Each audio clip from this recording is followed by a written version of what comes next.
Welcome back, everybody, to the WeAreBoard Podcast. You know it's March, and you know what that means? March Meeple Madness. But what exactly is it? You'll have to stick around to find out. In this episode of WeAreBoard Podcast, our WAB THOUGHTS segment will be a little surprise, but trust us, it's one that you won't want to miss. In our Spotlight of the Week, we tackle those pesky new tariffs and how they're shaking up the board game industry. From manufacturing costs to retail prices, we break down what this means for publishers, designers, and most importantly, us players. And of course, the BG hype train is rolling in with some fresh new goodies to get excited about. Whether it's an upcoming release, a hot reprint, or something totally unexpected, we've got plenty to talk about. Now grab your favorite beverage, lock in, and get ready, because here comes another great episode. We are back and ready to talk about BGs. Aaron, heard your power was knocked out. How are you doing, my man? Are you alive? What's going on? Yeah, dude, survived the first tornado of 2025. Was not that lit, but after a day, shout out to the workers working 24 hours around the clock to get us back some power. Yeah, we back, baby, and ready to talk about some games. As a new homeowner, are you were you just hoping your roof stayed intact? Yes, it was like, hopefully the roof stays intact. Hopefully windows don't get broken. Hopefully my fence stays up. And so, yeah, we were pretty good. That's awesome. Yeah, I looked outside my window the next day after those very strong winds here in Dallas, Texas, and I just saw yellow, and I was like, "What is going on? Am I in an episode of Breaking Bad? Like, this is really, really weird." Nah, dude. JC was just playing yellow and Yonksy. You know what I'm saying? True. But yeah, I mean, some crazy winds here in Dallas, Texas. What about you, Victor? Did you get any of that love? Well, it was the usual, like, damn, there's a lot of strong winds in Austin. How are the Dallas homies doing? Oh, tornado. It's like, all right, well, can't complain. Just a little dusty around here. Yeah, I mean, but through tornadoes or bad weather, we got to get those board games played. Which reminds me, what did we get off the shelf? Off the shelf. Aaron, why don't you start us off, brother? Tell me what you getting off the shelf? Anything dusted off? So this has actually been a dream of mine to get this bad boy off the shelf. It's Sidereal Confluence. So Oh, Sidereal Confluence, trading and negotiation in the Elysian Quadrant, is a unique trading game and negotiation game for 4 to 9 players. So over the course of the game, each race must trade and negotiate with the rest to acquire resource cubes necessary to fund their economy and allow it to produce goods for the next turn. Scheming, dealing, and mutually beneficial agreements are key to success. While technically a competitive game, Sidereal Confluence has a cooperative feel during the trading phase, as no race has the ability to thrive on its own. So you got to trade well, and you'll develop tech and colonize planets to form a civilization that is the envy of the galaxy. We played with 7 people, so it was almost built out. But when I tell y'all, this is probably like the pinnacle of negotiation game, but also a really, really good engine building game as well. So basically, you start off with like your starter tech, and it kind of gives you the ingredients to like understand how your engine should be built. I have the bifurcation DLC, which gives you the same 9 races, but it's like a little bit different of a twist. mm-hmm. So for my people, they're basically like technology hogs. Yeah. So the way the game works is you have a trade phase, and so that's when you're trading all the cubes, doing all the willing and dealing the art of the deal. The only thing you can't trade is victory points. And what I do really like about the game is deals are binding. So if you try to go back on a dig and renege, it costs you victory points. And like the game, I won with 39 points. So like 1 or 2 victory points, if you lose that like twice, that's actually a pretty big swing.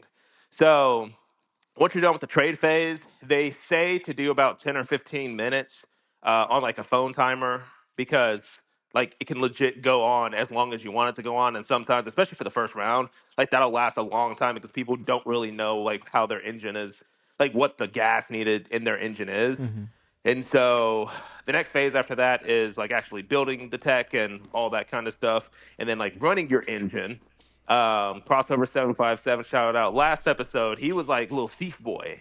So we had to like make deals with him in order for him not to steal from us. But like after everybody created their economy, he would like steal cubes, big cubes, little cubes from people. And so the thing about the game is you discover tech in phase one, and then everybody who discovers tech, they slide it into the middle. They get this thing called a sharing bonus, which is just points that the game awards based on the rounds. And then all the homies search their little planet, their little people deck, and then they pull out that technology, and it's there, like it's available for the game. So while you get points, you're also breaking off the table to also allow them to have like the same technology. The crazy thing about the game is my people, we discovered techs at half the cost, and we didn't share it.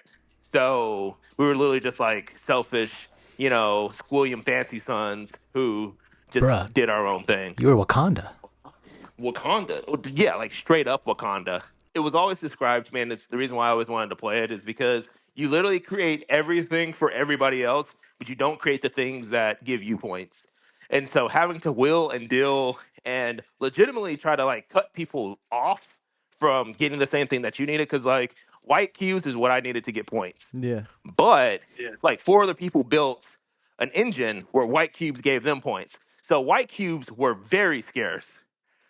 So that made it a little bit different because I was just like, I do wish there was a way that you could kind of control a little bit more of the engine where it's like, I see everybody wants white cubes, let me get in this yellow cube game.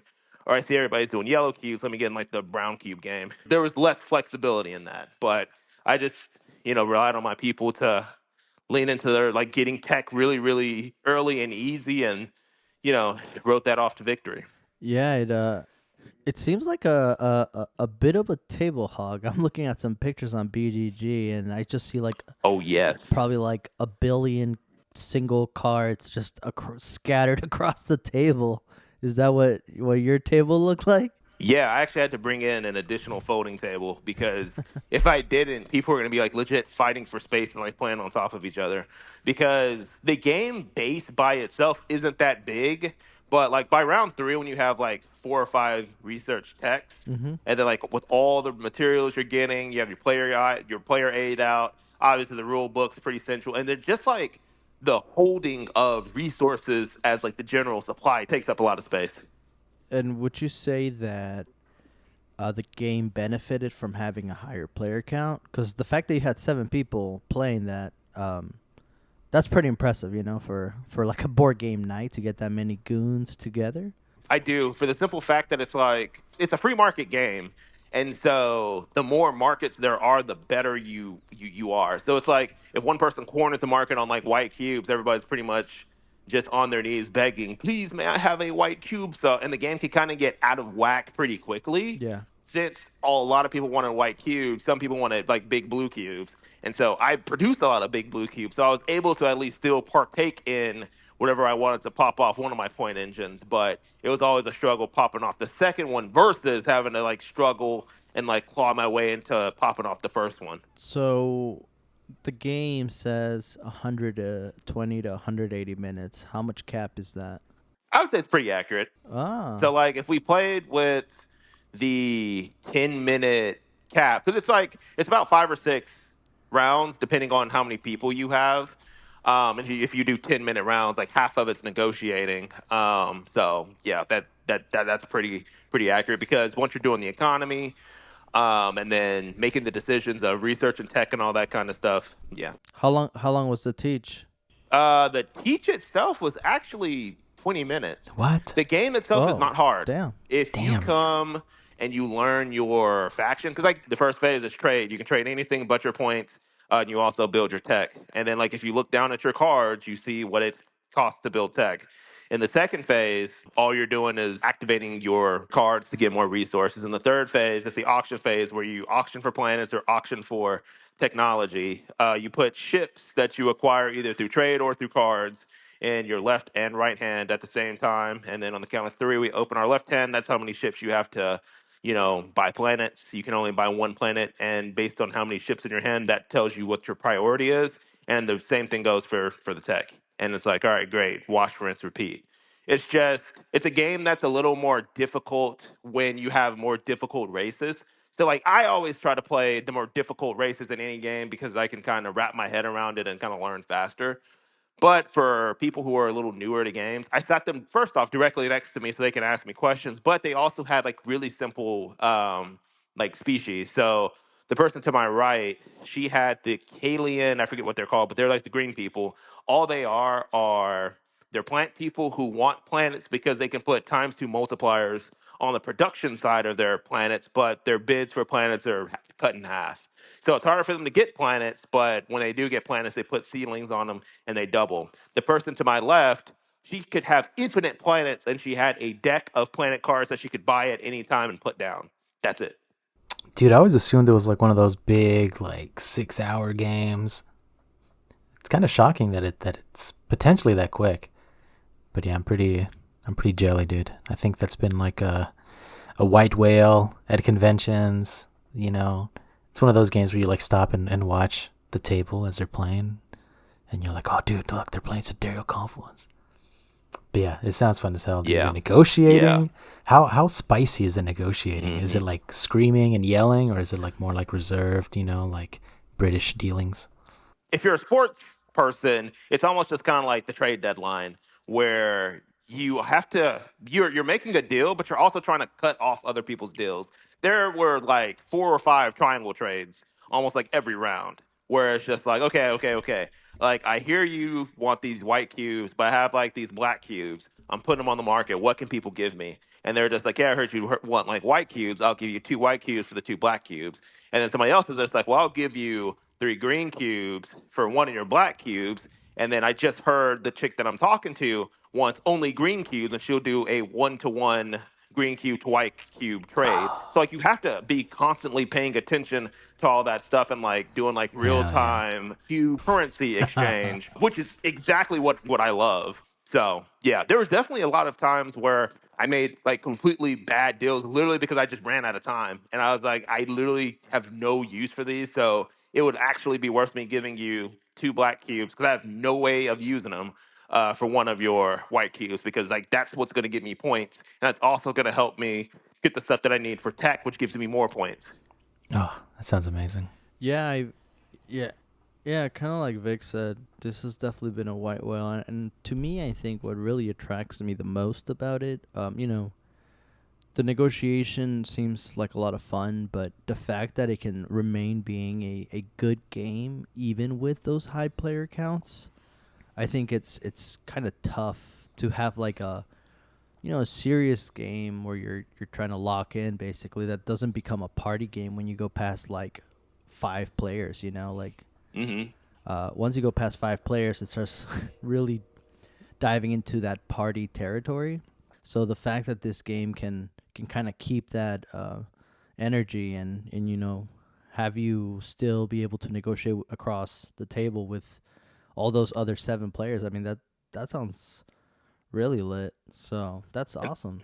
And that's a great point as well, because I do, and I'll stand by that again. I think it does play better the more people play because you just have more options. And also, I rarely harp about these type of things, but the rule book, shout out to the rule book, because not only does the rule book give you like a really good in-depth dive into not only how to play, but it's like so new player friendly. So like this is a remastered version of Sidereal with like the updated art and all that kind of stuff. So I feel like they heard the crowd say like, yo, this is super intimidating, but the way the rule book is written and the way a lot of the player aids are written, it's literally just like, hey, here's your race. Like, here's the flavor on the front side, on the back side. This is why they're special. This is how you should play them. And this is what you're looking for to score points. Like, that's all clear and that's public knowledge to whoever has them. And also in the rule book, as a person, first off, they have like this is how you teach this game 1-pager.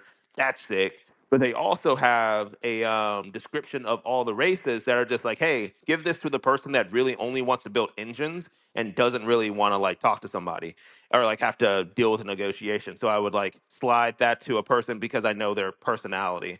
I will say in bifurcation, the next race that I would play with would be the Kalian collaborative. The back side, the B side of the green people. They're literally Congress, where you basically say like, hear ye, fam. I have 4 proposed bills. Vote on them because that's what I'm gonna do. So argue amongst yourselves what I'm gonna do. Oh, like there's just so much spice that can be added to this game because I played a B side of a faction and another one of my friends who's like a little bit who's very quick at getting new stuff. His entire game was played around dice. So the cards he would start with, he rolled dice to see. So every single turn he was getting like different engines. So he was playing a different game every single turn. So it's a wacky game. It's as involved as you want it to be, and also as simple as you want it to be. I will be playing this one. This will stay off the shelf. It won't get match rated next month. No. It might become a display piece. I ain't gonna lie to you. Oh snap! Okay. We got a heater. Awesome. What about you, Vic? What you get off that shelf, brother? Dude, I took a game from the deepest part of the shelf.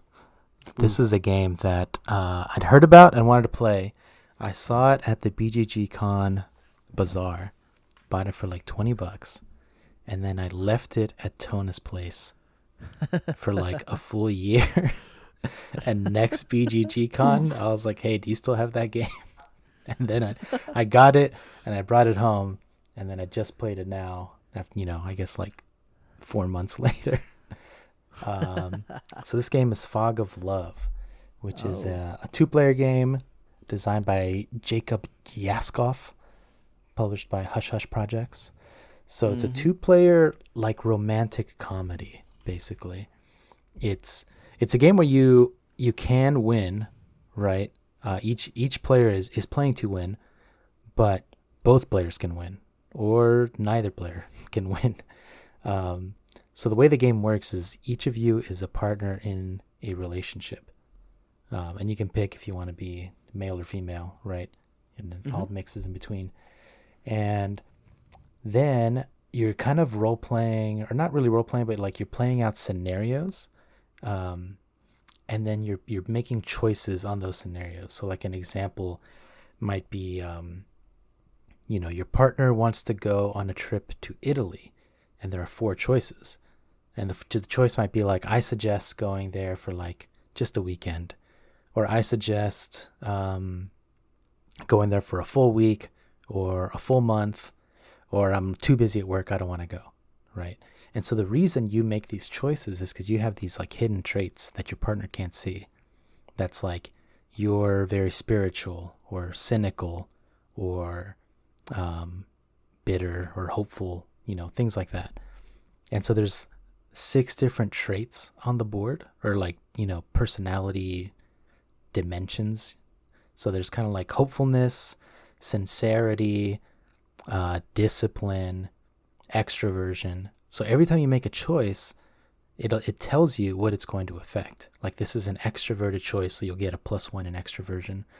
And the secret traits that you have say you will only be happy in this relationship if you individually have like +3 in extroversion by the end of the game, or as a couple you have +5 in sincerity or something like that, right? But these are secrets, so you're kind of trying to drive different things to happen each scenario to your partner, but you're not allowed to tell them like, oh hey, I need like 5 blues, by the way. Like you just have to be like, just discuss it with them and be like, yeah, I really think blah blah blah. And so it's kind of funny, like you're not directly role-playing your own relationship, which is kind of like, because I played it with my girlfriend, so it's kind of a funny thing. The first game, it was kind of hard to like get out of that mode and be like, okay, what do I think she wants? And then she would be like, oh, I didn't think you would want this. And it's like, well, I don't, but my character is a fuckboy, so I gotta do what I gotta do. It's what the game wants. So, and then speaking of really good rules, this had an amazing first game, like a tutorial game.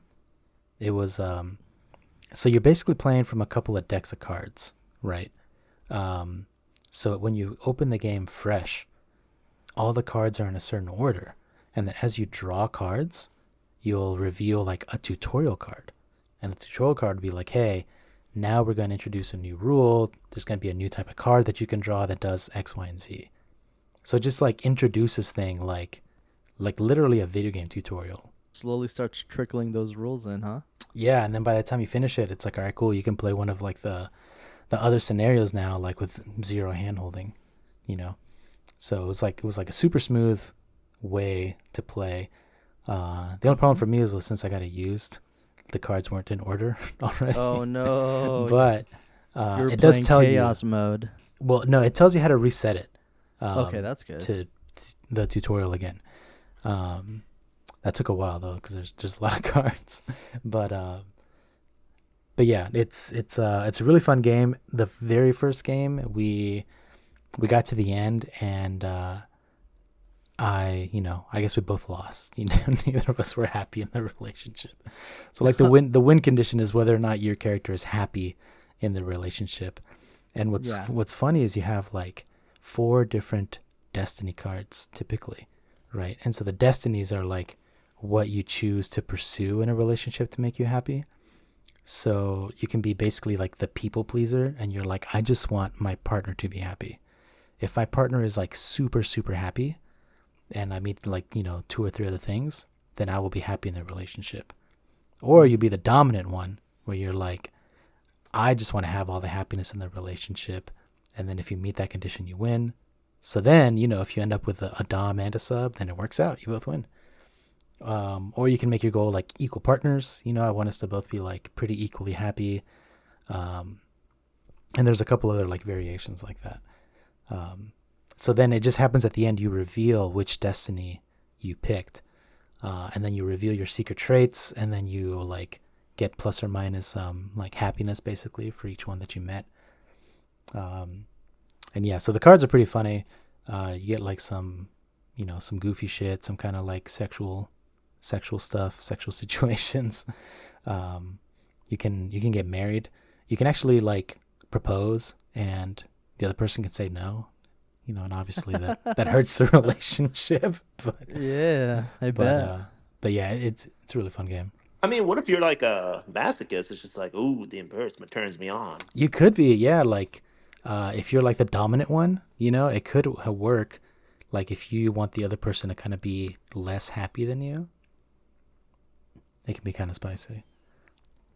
This game, at this point, I see it everywhere, right? I think even Walmart was carrying it at some point. It's also in my shelf of shame. One day, surely I'll get the waifu to play with me. But definitely one that I've been wanting to play. It sounds like you had a lot of fun time playing it. I mean, you can play with a homie, I mean, it's definitely a good one to play with like a partner, but yeah, it's not like you're bringing in your own personal relationship into it necessarily, right, unless you really want to. I did see one comment from somebody. I think it was like a YouTube video. And they were like, yeah, it's a really fun game, but, this one situation came up that was like hit very close to home to an actual argument we had like the day before. And it was a little awkward. It wasn't. I bet. Another kind of cool thing about this game, when it came out, it did have some heat behind it, right? Because it's one of the few games that I know of where the covers, they have multiple different covers. It's almost like collect them all, right? Basically, it's very LGBTQ friendly. And basically they have different covers for this board game reflecting that. And I know a lot of people were angry about it. I don't understand why, but they did. And I was like, man, I got to support this. I love this. You know what I mean? Like, this is awesome, and it was one of the first games that not only does it have alternate cover art, but, it's kind of like supporting, causes that should be supported in 2025. So I thought it was something really cool about Fog of Love. So that definitely got to give him a shout out for that. But based off of your description, I definitely need to get this one out, even if it is with the homie, right, Aaron? Yeah, we can actually get it out with the homie and then make your wife watch. That's what I'm saying. How many scenarios did you say like the base box comes with? Do you know off the top of your head? Don't mean to put you on the spot on it, but Yeah, the base box has 4 scenarios, and it's pretty okay. cool. They come in like foil little booster packs, so you kind of like pop them open when you're ready to play them. And then it's got like a cool storage system. You could replay scenarios if you wanted to. I think it would Mm-hmm. probably be a little less fun, because it wouldn't be new like what's going on. But you can definitely replay, or if you Yeah. play with a new person, because you are going to have random traits that you're trying to meet, so you wouldn't have the Right. exact same game or anything like that. And And and there's I know. expansions. Oh yeah, go ahead. Yeah, well, that's what I was gonna ask. I know that they came out with a couple expansions. Do you think those are some that you might seek out maybe later when you've gone through all of them?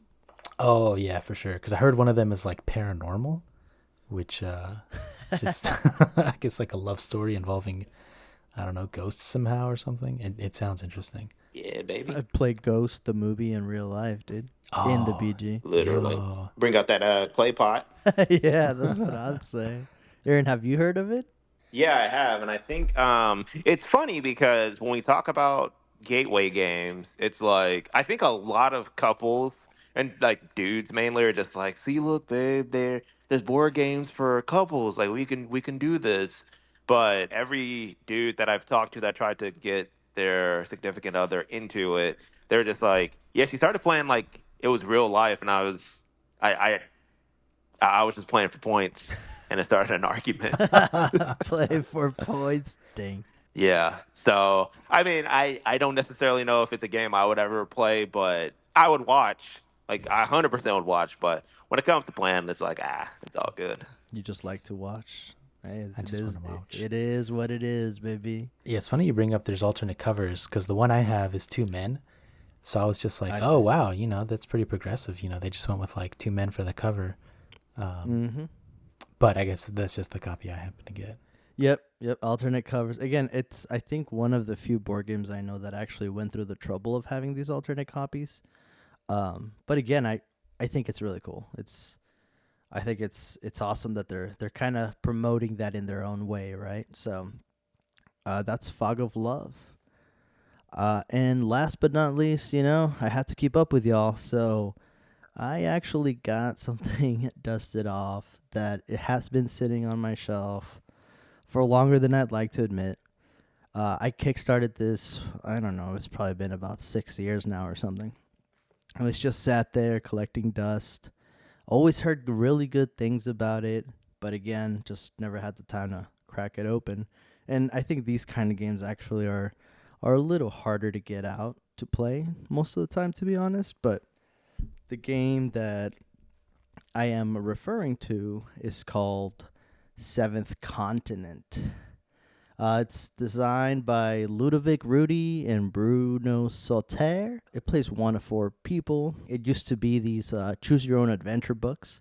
The way the game kind of paints the picture is, you're these players or explorers that you've returned from like this mysterious island, right? But when you get back home, you're like, oh, I survived this island, great. But then you realize that you're cursed. So, in order to get rid of the curse, or at least you think, you must go back to that continent, I should say, hence the 7th continent, to lift the curse before it's too late. This game is going to be a modular map, right? And when you really think about the 7th continent, it's literally all cards. I have the Kickstarter edition. It comes with like minis, and that's really about it.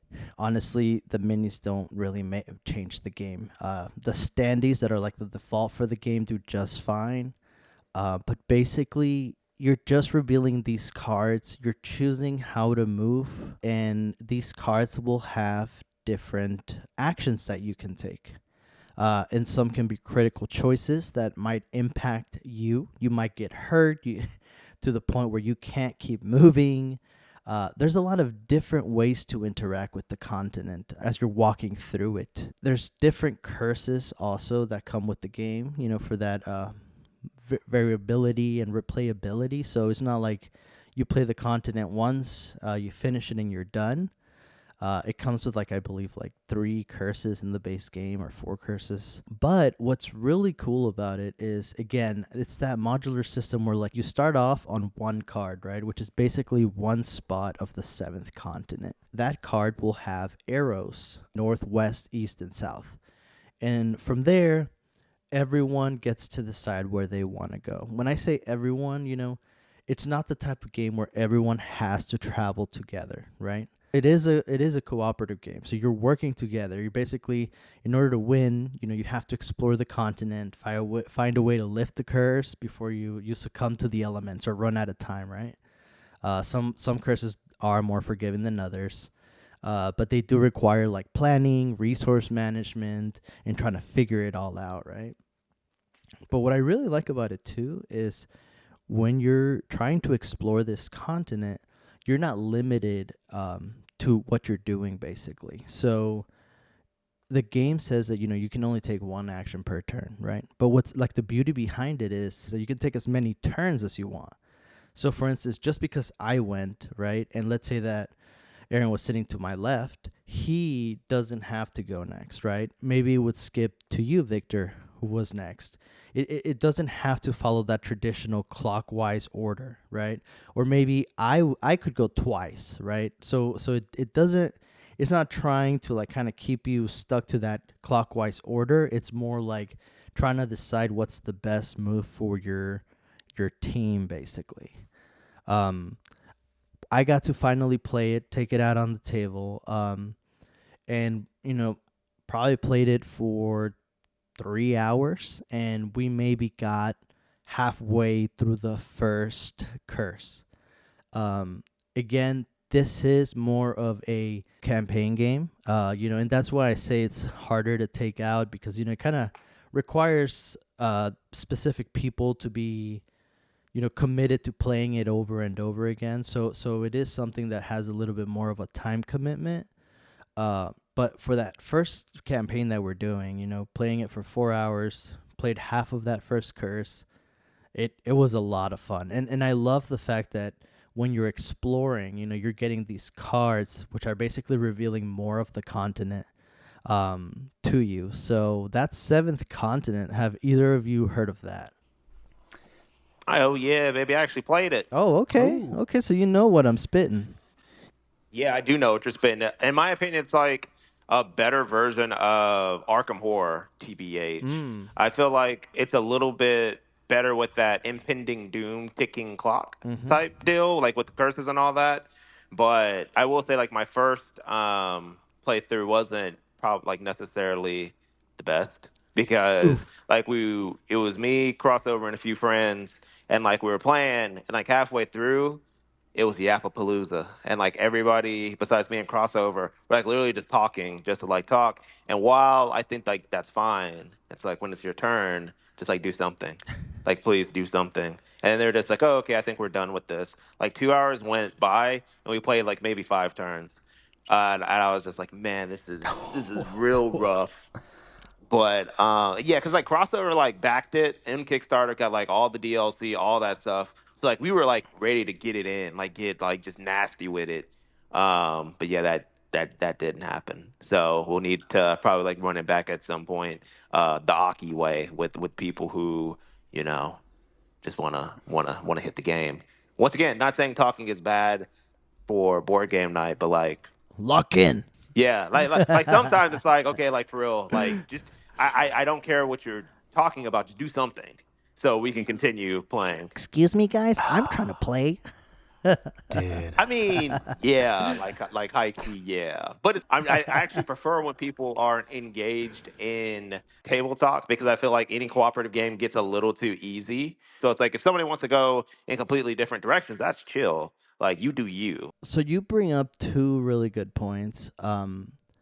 I think that definitely this is one where you have to, lock in a little bit, because it's the type of game that if, you're not paying attention and something happens, it could affect the whole group. It really could. And also, the second point is if, you're not quote unquote locked in, it will definitely drag the game. because you're revealing stuff left and right, and if you're just not paying attention, it's you won't know what options are available to you. So I think those are very good points, Aaron. Victor, have you played it? No, it's actually very interesting that this game works this way. I always thought this was like some sort of 4X game, like just a competitive. Like I did not know it was like story or campaign or anything like that.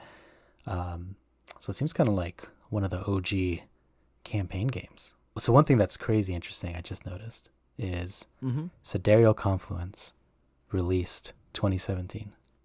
Fog of Love, released 2017.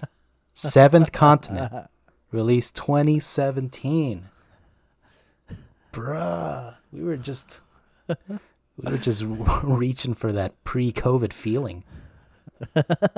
But so I'm like, is this one of the original kind of campaign games? Like before, I think Gloomhaven probably came out like 2016 or something, and then there was like a big campaign like vibe going on. Gloomhaven came out 2017.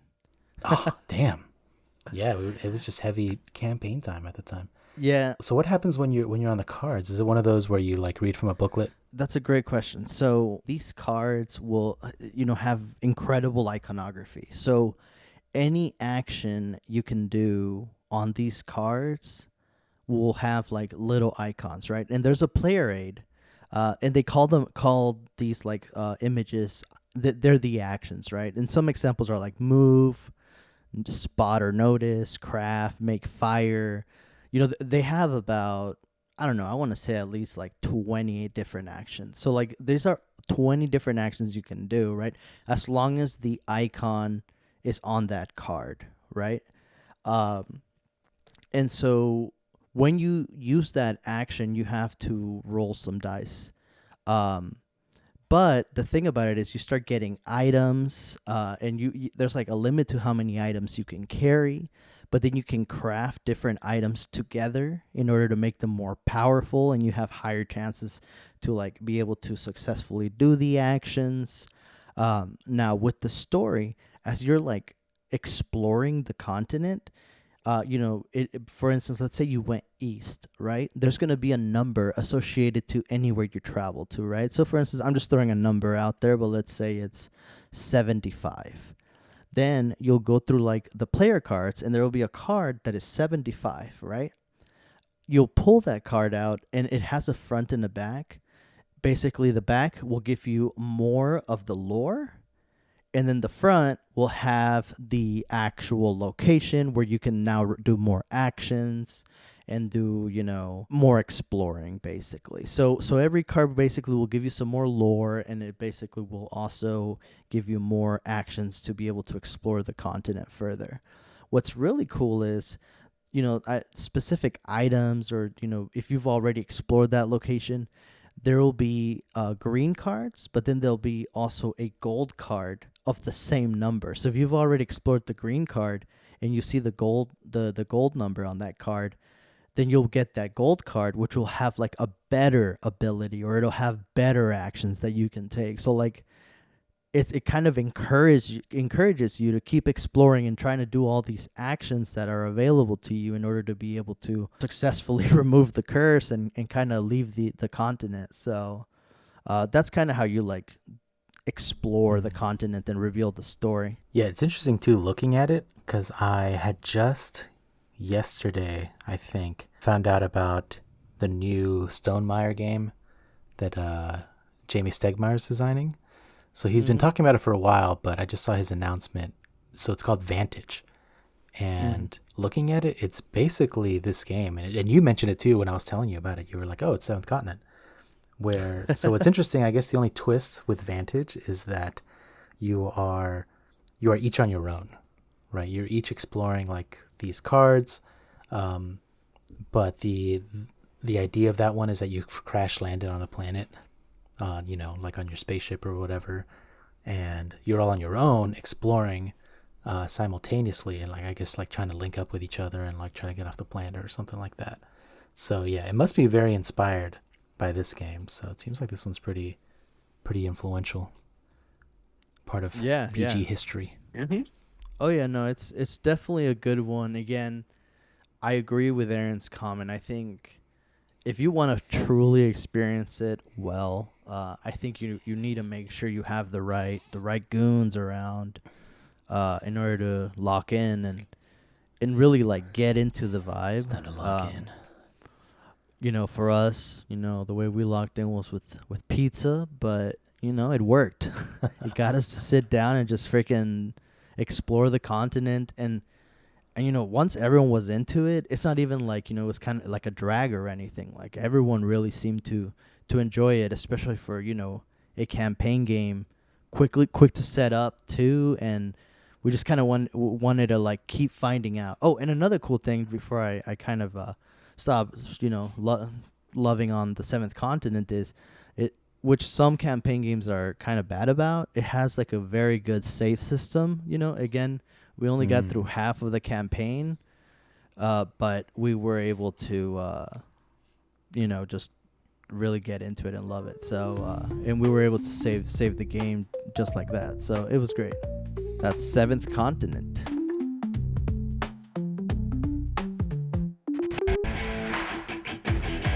WAB Thoughts, the main topic of the episode. Whoa, whoa, whoa, did John notice that different tune? Well, it's that time of the year. Brackets, competition, and tough choices. No, I'm not talking about March Madness or college football or basketball. That's how much I follow March Madness, you know what I'm saying? We're talking about March Meeple Madness. We've put together a 16-game single elimination bracket featuring one of the most beloved board game mechanics. Worker placement, baby. Over the next 2 episodes, we'll whittle down games down round by round until one remains. This episode, we're going to break down the first 2 rounds. And in part 2, we're going to cover the semifinals and the finals to crown the ultimate WeAreBoard Podcast worker placement game.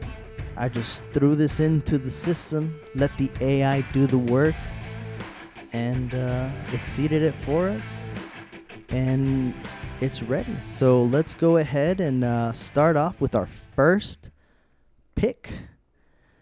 The contenders are going to be Stone Age versus Kanban EV. Bruh, we're starting off with brawlers? We're going in with a classic. We've talked about it. A friend board game of the show, Stone Age. It's what we've called the gateway worker placement game. Should be in your collector shelf. Should be one of the games you have. Versus a Vital Lacerda, the king of kings. He knows what heavy is. Boys, what are your thoughts? I want to know. We need to put a vote to this. I mean, I got to say, Stone Age is a classic, but Vital Lacerda, I know you're out there listening. I got to go Kanban EV on this one. Damn. Sorry to see Stone Age go out so soon, but, tough draw. I mean, I wouldn't say that. I feel like Stone Age is just more accessible. You know what I'm saying? Like, That's very true. you always remember your first. Outside of maybe like us, it's just like, can you go up to somebody and be like, yo, you ready to hit this Kanban EV? It's going to take us a hot 3 hours, maybe. And then it's also going to take maybe a 45-minute teach. And I don't know. I feel like when you get the people to play it, sure, yeah, it'll be a better game. But when it comes to actually what's going to be played, it's going to be Stone Age more times than not. Ooh, so Comes down to Aaron, tone, are you choosing? So Aaron's choosing Stone Age, Victor's choosing Kanban EV. Man, Decision time. it's 2 games I love, and it's crazy that this is the first one, literally, because I introduced it into it must be in your shelf, Stone Age, But then I look over to the right of my shelf, and I have the entire Vital Lacerda collection just staring at me. Vital Lacerda is the king of kings when it comes to worker placement. He and he's always pairs up with Ian O'Toole. That's something else that you got to take into consideration. The iconography and art is beautifully designed. I think for this one, I'm going to have to go Kanban EB. Vital Lacerda must move on. Even Let's though, go. again, Stodich is great, but Kanban EB has to go forward. All right, so Kanban EV moves forward. Our second pick. Ooh, this is going to be a spicy one. For our second pick, it's going to be Agricola versus Sulking. Hell no. You already know Agricola not getting picked.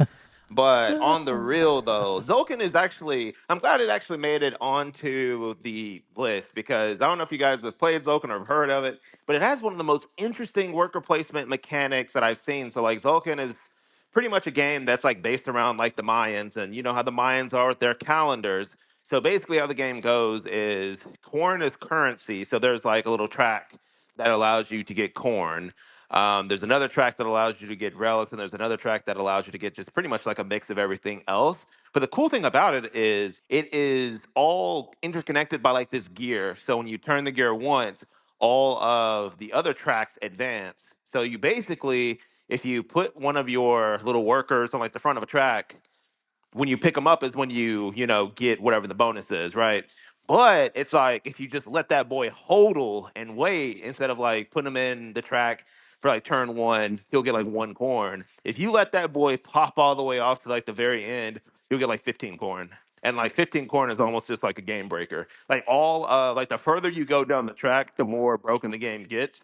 But it's also cool because like if you don't have any workers to put to kind of like play the whole waiting game, you have to bring them off. Like you have to bring them off. So I feel like when it comes to worker placements, that was the first like cool mechanic that I saw in a worker placement. Because it's like you have to bide your time, but you can also like hedge your bets and pull people off early just to like really get that preem turn, like two turns later. So Mm-hmm. and then Agricola is just Agricola, and I hate Agricola. So there's that. All right, I'll go second on this one. I want to let Vic be the deciding factor Oh, if it comes down to that. But basically, for me, Sulkin, I own both Agricola and Sulkin. The thing I love about Sulkin, right, is the fact that it came out in 2012, but it was one of the first games that encourages you to basically modify the spinning gears, right? They come in like this like ugly beige color, but the reason is because it wants you to prime them and then you can paint them however you'd like. Granted, that doesn't really play into the actual worker placement part of things, but I think it's a unique thing for the game. And I think, if you go on BGG and you see how people have painted their gears, it's like beautiful, like because the design on these gears is very intricate. So that's definitely a plus for Sulkin. Definitely one of the, heavy hitters. Um, but then we come to Agricola. And, I know Aaron is probably like the number one hater of Agricola. But for me, Agricola is just like, it's a classic. I think it's a beautiful design. I think that the fact that it's been around for so long and it's still played as much as it is, when, you get new worker placements by the droves every single year, this one is still like very heavily played. It has a heavy influence, and there's still tournaments to this game, and especially when they added the major and minor cards, it expanded how the strategy behind it. There's so many different ways that you can win in this game, and it's also a game that is not for the lighthearted either, because if you don't pay attention to your people, then they're going to starve and you're going to be paying a lot of negative points for that. So all of that is to say Agricola goes ahead in my heart for this one. damn. Bring it down to me. Put me on the spot. Well, it's funny because this one, I would like Stone Age and Agricola were both like very foundational BGs for me, right? We started off playing Stone Age back in the day. We were all about it. And then I would see Agricola on the shelf. And then we picked that up and we were like, oh, this is heavy. We were like, back then, as young little baby board gamers, we were like, I don't think it gets much heavier than this. Like, this is like peak heavy board game. This is crazy, man. Because it's like, you start off with 2 little workers and a little house. In order to get more workers, you have to build your house. And then you have to have your worker procreate. And then your worker's a little baby and can't actually do any work for like a whole turn. But they still eat. And then every turn you're drawing new cards and putting out like new places to put workers. Yep. So like it starts off very crowded, then you get more spaces to put workers on, but everyone starts having babies. So it just like keeps on staying crowded. And then Zolkeen, I had never played, but I just seeing it and like seeing that mechanic where you can put your workers on the wheel, and every turn it just keeps on spinning, and you're trying to like wait for them to get strong enough before you pop them. I kind of wanted to play it for a long time because it seemed like very cool. But I will say once I did play it, it was a little bit like less like strategically deep than Agricola. Right, like I was a little bit like, well, I mean that's like really cool and fun, but it's like heavier than a Stone Age, So I wouldn't like, if I'm just sort of trying to play like a lighter game, I'd probably go with Stone Age, and if I'm trying to play like a heavier game, I wouldn't necessarily go Agricola either. I'd probably go like more Compound, but yeah, I would say Agricola edges it out for me just because it's like that shit runs deep. Aaron's nightmares Agricola is going to get to the top. Dude, if there was like betting on this bracket, people would have made so much money on guessing Aaron's vote. All right.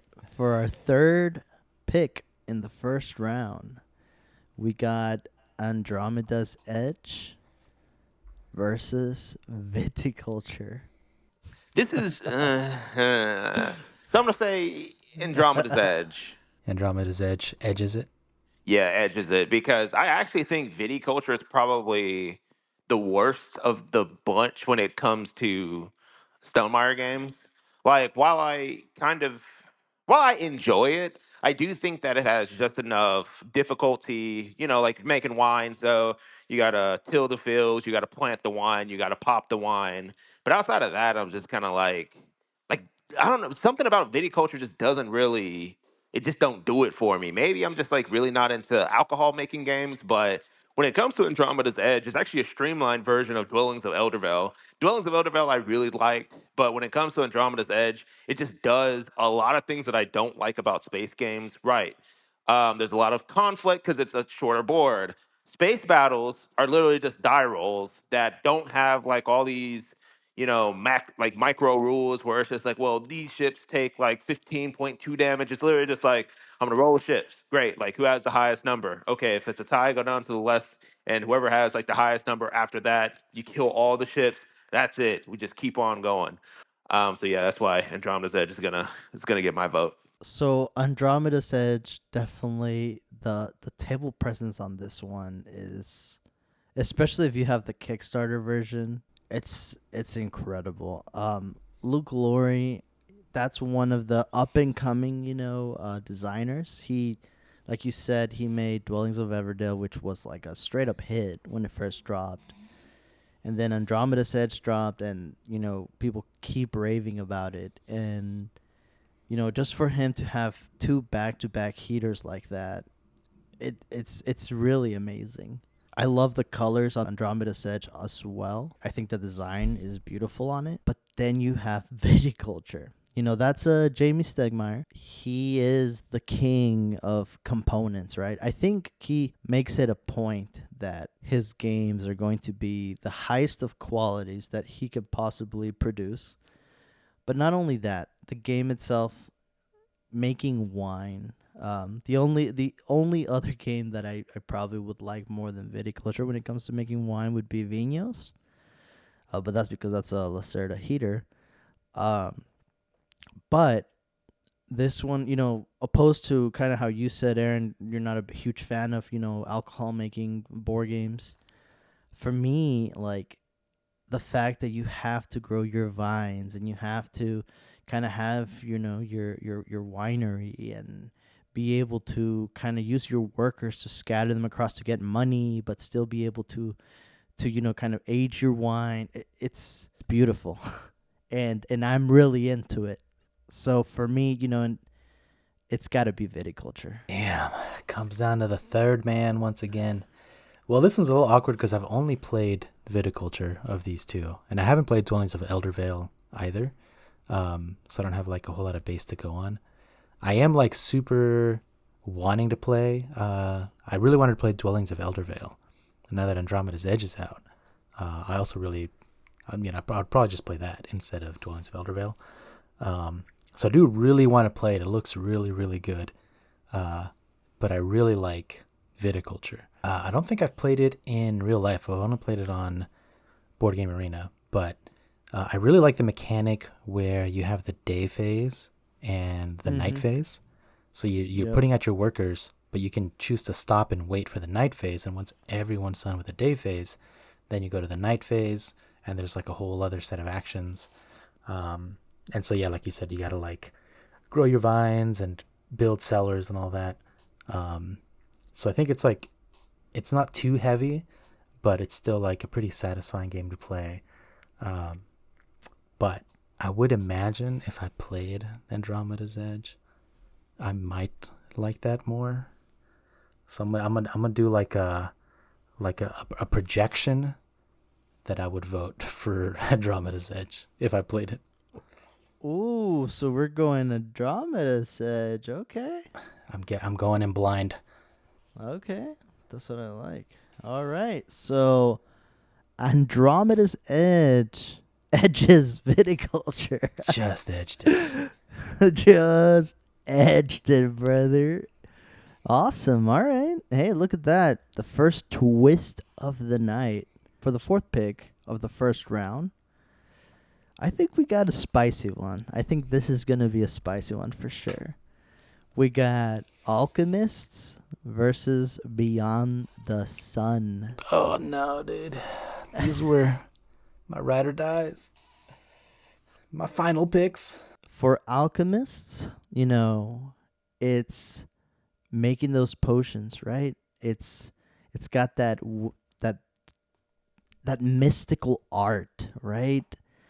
You're trying to make these theories, make sure that they're correct. You got those 6 rounds where you got to play that, and you have that app, right? Apparently you can play without the app, but I've heard you shouldn't play. Yeah, you need like a app. DM. Yeah, so definitely one that is dependent of an app. And to me, I don't know how. I mean, granted, I understand that you need it for the game, but I don't know how I feel about that. Right?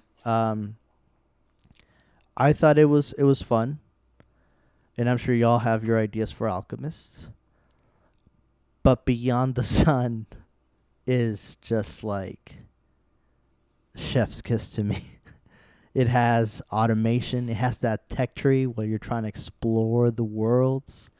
You're trying to automate your workers with your minerals, and you're just trying to get all these different techs, and getting these different techs allowed you to kind of pop off and do like even cooler things. I'll just go straight for it. It's got to be Beyond the Sun for me, without a doubt. Beyond. Yeah, well, dude, these were like, if you're picking finalists ahead of time, these were 2 I would have picked. But yeah, Beyond the Sun, like you said, has like the juiciest tech tree of all time. And like one thing with worker placement is that people can block you, right, by going to a spot first. Beyond the Sun, the worker placement spots are on the tech tree.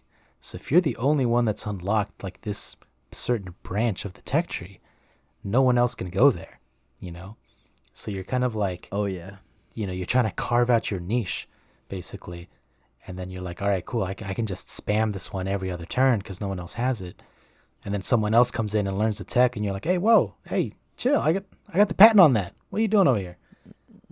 And then you also got like the little area control thing on the other side of the board where you're trying to like colonize different planets so that you can like build more resources.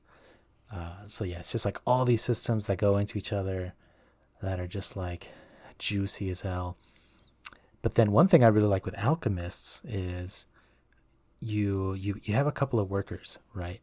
And everyone's going to take turns placing all of their workers, and then they all trigger like in the opposite direction, right? So whoever's going last places all their workers, and then in reverse order. So whoever's going first gets to place their workers last, but now they know where everyone else is going. And also, like, you can't block someone from putting a worker somewhere, but if you take the action first before they do, then you might take what they wanted, right? Like there's a resource market, you might take the resources that someone else wanted. There's like a potion selling place, you might sell the potion they were trying to sell, et cetera, et cetera. So like you can't necessarily get blocked from going somewhere, but you could get blocked from even doing the action because someone else like used it up. So if you're going like later in the turn order, it's like very important to be flexible. And you have the deduction aspect to it where you're just trying to guess and like bullshit your theories about what the alchemicals actually mean, and everyone's like punching in theories into the app, and you're like selling potions to the heroes and just kind of lying about what the potions may or may not do so you can make money off of it. So this is one where it's another edge where Alchemist just slips over the top. So with Beyond the Sun, like I love Civilization games, but this one is just like I haven't played it enough because like I still kind of don't know what to do. Every time we play it on BGA, it's just like, oh, I think I kind of get this, and then they throw the planets in, and I'm just like, bruh, like this is a huge skill issue thing. I don't know why. Like my ships are just lost in space. What are we doing? But with Alchemist, I think I would have to go with Alchemist, and it might be a little biased because of just when we first played it. I just had so much fun because of how we kind of gave like a narrative to it, where we had our boy Watashi, who was just straight slang and misinformation. Like, boy, was the before RFK, like just straight up wrong on like a lot of predictions. It's also just like the gullibility that you have playing it. It's also just like a little added benefit, and that it touched my heart when I thought about Alchemist. So there's that. So I'll give it to Alchemist. Man, the first pick where you both are wrong is crazy. All right. I guess Alchemist will go forward. All right. Beyond the Sun dies. Wow, that's a pity because I do think Beyond the Sun has like one of the goatest tech trees in any board game. A lot of heaters I going mean, out you early. say that, and you also voted for Agricola, so it's like, damn. Damn. Shots fired. All right. For our fifth pick in round one, we got a classic. We got Parks. And believe it or not, it's going against Dwellings of Eldervale. Ooh, that's spicy. We got Andromeda's Edge out there, and Dwellings of Everdale's here too. Looks like Luke Laurie's throwing heat. In my opinion, Parks is like a simple version of Tokaido, which I think is both a good thing and a bad thing. So with Parks, basically for those who haven't played it, you are on a linear path going from left to right, and like you have like two little hikers. Hikers can't stay on the same spot, either your hikers or other people's hikers. I've played Parks a ton more for the simple fact that it's more of like, in my opinion, like a palate cleanser game. So I do think like the ease to get into it as well as, like the gameplay itself. The parks are all really cool. So like the art is really sick actually, because it's all like actual parks. The components are sick, and they're also cute because the wild resources are like little animals. So that's fun. But outside of like the cute aspect of it, it's a pretty simple game. I actually prefer Tokaido over this one because it has just like a little bit more to do. And when it goes against like Dwellings of Eldervale, don't get the game twisted. Just because I feel like Andromeda's Edge is more streamlined, that doesn't necessarily mean that I think Andromeda's Edge is a better game. When it comes to Dwellings of Eldervale, just like the lore of the game, the factions are super cool. Obviously, the battle is super simple, but when it comes to almost like a 4X game, like it's pretty good for that. And so the minis of the monsters are super cool. You have to like turn your little people into huts. Like those are the dwellings. So it also has that like tug and pull of I'm getting workers and I'm also losing workers, but like the workers are giving me points. So like you have to really pick your spots on when to actually create dwellings. Whereas in Andromeda's Edge, it has that same mechanic with like I guess like leaders, but there's like way more leaders, and you can also pick your spots a little bit better. I think they probably got some complaints that it's like the decision of putting down a dwelling versus putting down like a research unit is a little bit easier for newer players to get into, but like for like more seasoned and grizzled gamers, I feel like dwellings has like a little bit deeper strategy when it comes to like popping down your dwellings and like when to pop that off. So dwellings of Eldervale for me All right, would get that's it. fair. I'll Um, go next. and that's that. So you have Parks in one hand. It's one that I have fond memories of. I've played that game so much. I mean, I've probably gotten at least 100 plays of it. I've taught people, how to play it. One example is, Beanskin's friend of the show. Shout I out. taught her this on BGA. And honestly, we played 2 games. After that, I've never been able to beat her again. Like it's just like it's that type of game that you can bring someone in and then they just completely demolish you afterwards once they get it. It's the fact that the artwork is like representative of all the national parks in the US. I know people have shown interest in going to each park and taking a picture with that card. um it's and the gameplay is just it is simple, you're right, but the fact that you can change the tiles and every game is just a little different. Dwellings of Everdale, again, haven't had a chance to play that, but it's one of those, it looks like one of those epic games, right? And it's like a fantasy game. One of the kind of like issues, and it's a very minor one, but I'm trying to like pick at it, I guess, is the fact that both Dwellings of Eldervale and also Andromeda's Edge, the Kickstarter's editions versus retail edition are like huge differences.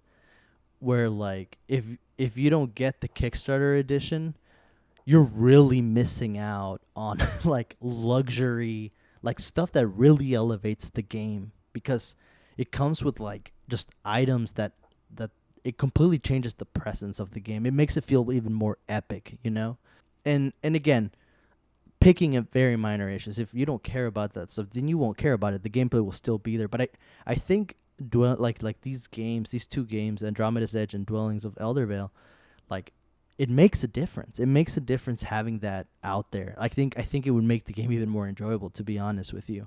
At the end of the day, I don't know if I would really care that much, but since this is the very important bracket that we're making, There's money on this. yeah, I'm gonna have to give it to Parks. It's it's an OG.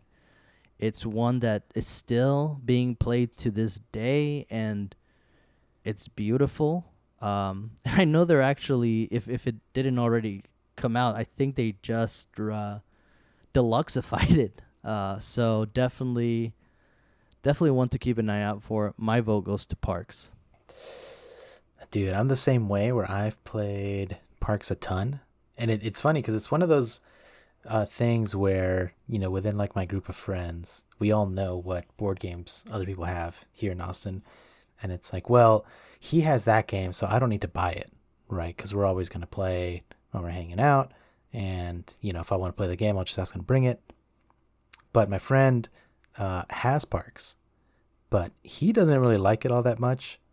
And I just liked it so much that I was like, I need my own copy because I'm gonna ask him to bring it, and he's gonna be like, "Oh, I don't really want to play," and I'm like, "Well, I want to play, so I'm gonna get my own copy so I can play whenever I Hell want yeah. to." Yep. And then what's even funnier is that before I really knew he didn't like it that much, I had really liked it when we played it, and then I think for like Christmas or his birthday or something, I got him an expansion. And then he was like, "Oh, thanks." He's like, "I don't really like this game that much." And I was like, "Oh." I was like, "Well, I bought my own copy, so we can just do a little math trade for the expansion." And that's when I first got into math trading professionally. Beautiful. But yeah, I mean, and then I haven't played Elder Vale. I gave one to Andromeda's Edge, just on like projection, just on trust, just on belief. But I'll stick with Parks on this one. Parks takes it. Parks moves on. Now we got another spicy one. Sixth pick in round 1, we got Lost Ruins of Arnak Oh.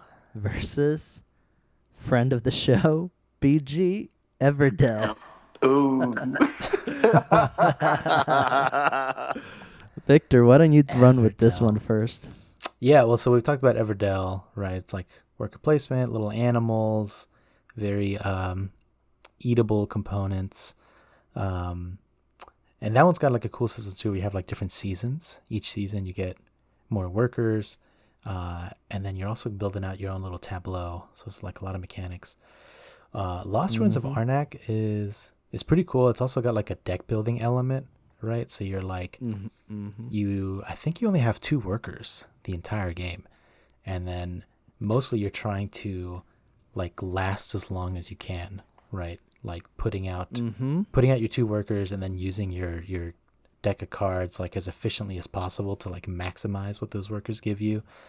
And so you're trying to like explore deeper into the forest and like work up this kind of tree that gives different benefits.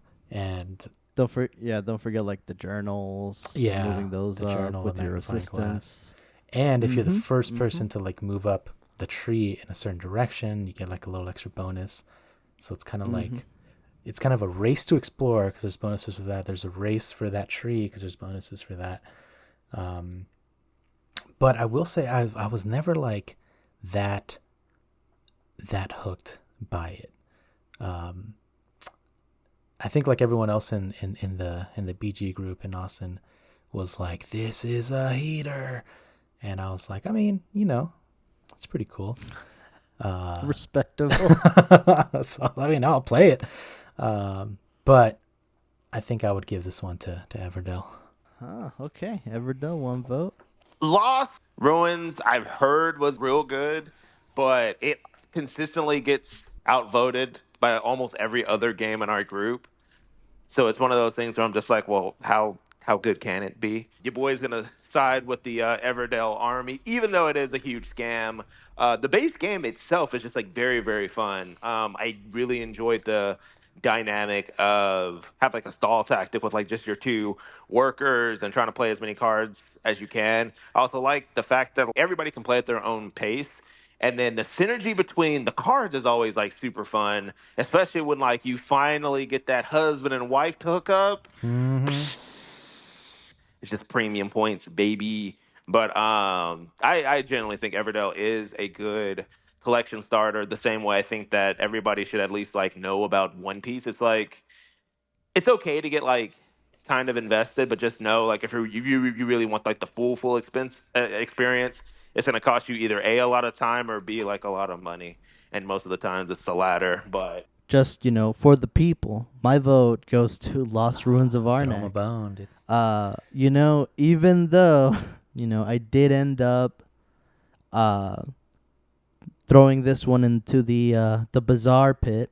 Gasp. There's just something about this game, the synergy. I think it's a unique one. I think this is one of those games, Lost Ruins of Arnak, where I've definitely felt that the more I played it, the better I understood the flow of the game, because you basically have the exploring aspect of things, you have the beating the basically the monsters or whatever you want to call them, you have the hand management, you have the market that you have to try and buy from, but you also have the journal that you're trying to move up the track with the magnifying glass, and then you're getting research assistants to kind of help with all of that. I think it's a game that really helps to play multiple times, and I've played it multiple times, and the more I play it, the more I find out about it, and it's definitely one that has a really good design.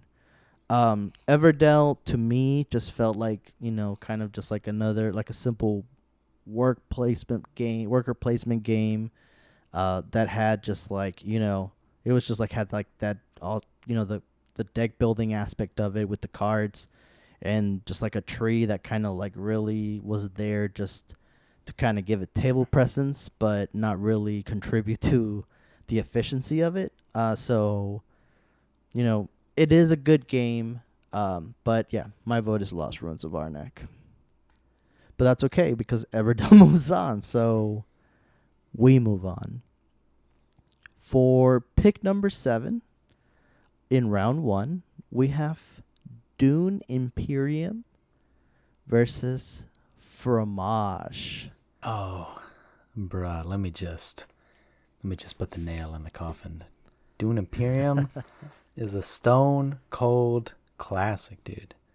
It's oh my god, dude. It's really fucking good. Like the way you place workers by like using your deck, which you have to build. So you have like the deck building aspect. So you're trying to build it in a way that gets you the kind of worker placements that you want. If you're like, I'm really heavy into like getting spice, I'm really heavy into getting spy cards or whatever. You have to build your deck in that way. And then it's cool just seeing like all like the characters on the cards. All the cards are like characters from the Dune universe, and like it's tons from like the books and stuff that you would not see in the movies. So you get a lot of cool stuff. Then you have these battles at the end of each round where like throughout the whole round, everyone's like building up their army in the battle place. And then you kind of like reveal additional cards if you want to like boost their power last minute. And you get rewards, and then there's also a political aspect to it where you're trying to, not like political, like literally political, but like you're trying to get the different factions to like respect you the most, and that gets you points. But if someone else like is able to like gain more respect from that faction, they take that point. And I think the game ends, depending on player count, after like 8 points or 12 points. So like every point is like a fight. So yeah, it's just like such a like tense game the whole time. When someone in the group first got it over here, we played that like every week pretty much for like a solid couple of months. So yeah, that was absolute heat. We got the expansion, made it even more heat, gives you like a little bit more flexibility. So yeah, and I think there's more expansions. And then Fromage, I've played on BGA, and I think it's similar to Aaron with Beyond the Sun, where I'm just like, I don't really know how to play. I'm kind of getting the vibe, just like, okay, cool, I'm making cheese. I got cows and goats and fruit, and I'm making some cheeses and I'm putting them on the board, and, feels nice. And then at the end of the game, it's like I lost by 30 points, and I'm like, damn, I should learn how to play this game more closely. All right. But yeah, Dune Imperium, dude, straight heat. I've played both. As both of you know, I'm a huge Dune head. And I just kind of want to reminisce a little bit, but it all started with, I guess it was WABCon 2021.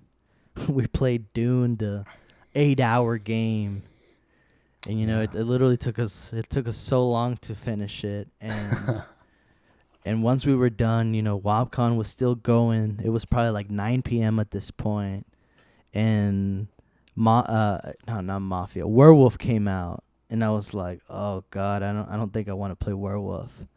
And I was with friend of the show, MC Ritual, and Magic and Yuman, and we were like, well, Dune Part 1 just dropped in theaters. Let's go see it, because you can't get enough Dune in one day.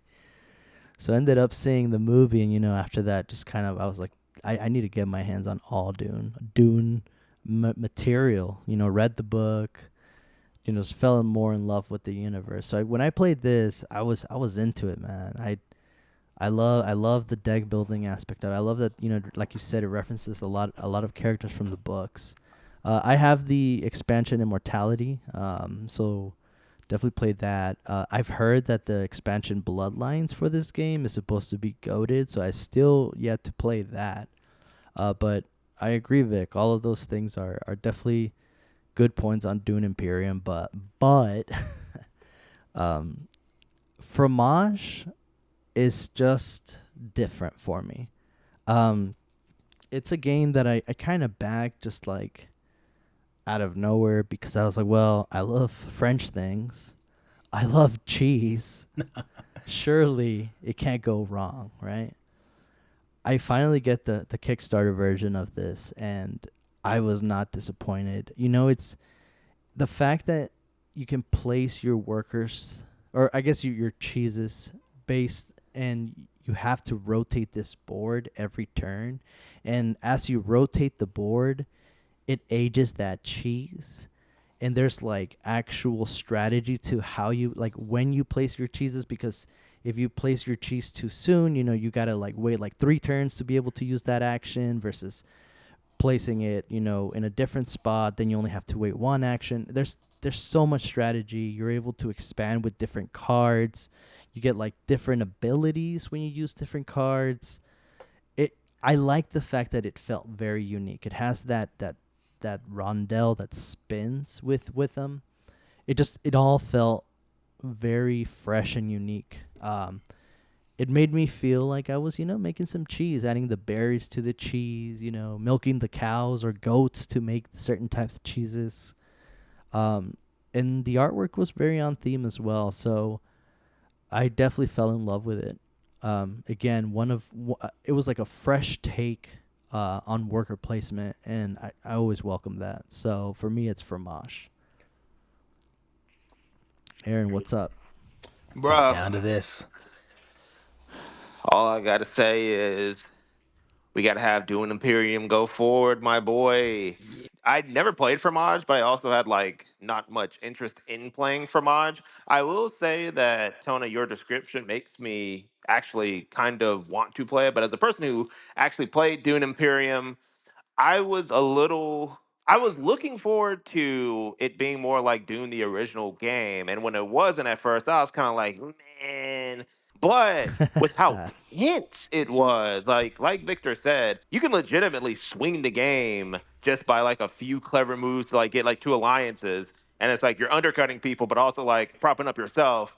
But man, it's almost just like you got to get 8 points real quick because as soon as you like stop at 7, everybody's just it's like playing Smash. Get him. Somebody's like, oh, he's got 3 lives. What's up with that? And then, oh yeah, they released the hounds. So yeah, Dune Imperium for A because I played it, and B because when I played it, it was very spicy. Like the last 3 rounds were extreme spice of just stuff going back to back to back. Alliances were made, alliances were also broken. Okay, that's fair. That's fair. So Dune Imperium will move on, and we're here to our last pick, the 8th pick of the first round.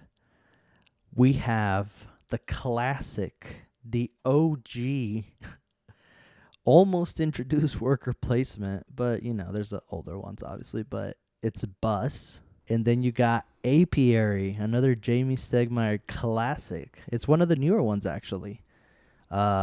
Bees, who doesn't love bees, right? Oh, bruh.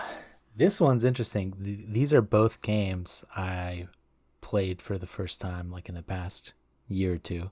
Apiary because it's new, and then Bus just because I had never gotten around to it. I've only played Bus once. I've played Apiary a bunch, and we're really into it. I mean, I really liked it, but we only played it once. It was really cool. But I think I would lean slightly Apiary. So, I mean, it's definitely like a heavier game, right? You got like these workers that like increase in strength every time you use them, right? But once they increase like to the maximum level. The next time you get them, they die essentially. They go into hibernation, and then you get like a bonus for them. But you have to be like very smart about how you use them, because you want them to get stronger, but then they end up getting hibernated, which is good, but like the more people hibernate, the faster the game ends. So it's kind of like you're balancing a lot of things. There's like things you can explore. You can build your own little ship of hexes, and that like determines basically your end game scoring conditions. Everyone has a different faction that's like pretty different. So yeah, I think the one downside with apiary is that there's a lot of like, the turns can be kind of long for a person, especially if there's any AP going on. Oh yeah. So I think bus is a lot more interactive, because like everything's a lot more tight. It's a lot like simpler turns. Everyone's taking each turn. So I think if I played bus a couple more times, I might go bus, but I'm gonna go apiary at the moment. All right. And just a clarification, it was published by Stonemaier Games, but the designer is actually Connie Bogelman. So shout out to Connie out there. It's Connie coming in clutch. So Aaron, you can go second. What you thinking, my boy? This is actually crazy. So hear me out. Your man has never played bus. So when it comes to apiary, we played that for the first time at BGG Con? BGG, yeah. 2023. And so it was lit. I was like, man, that boy Stagmeyer's back. I never knew I would like B worker placement. It had a lot of really cool components. I was really bad at it the first time we played because I like completely didn't utilize the tech track. But I think you won though. I thought it was up. What thought you were clapping? Yeah, it seemed like that. We all thought Josh was winning the whole game, and then we get to the end, and like you like easily surpassed him, and we were like, "What?" And then even you were like, "What?" I just checked the receipts just to clarify. Don't want any capping going on. Just got the receipts. Yeah, this Ooh, tell us. What Tasha did win it. Oh, okay, that's what I thought. But yeah, Aaron was like at least second or something, right? I think he was surprisingly up there. Yeah, he was close second. Oh wow. Okay. But I'm actually gonna give it to Bus because I've been dying to play Bus.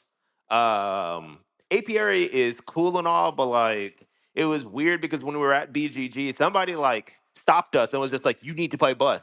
Like if you like, tight games, you like backstabbing, you like worker placement, you need to play Bus. Why are you talking to me? Go get Bus."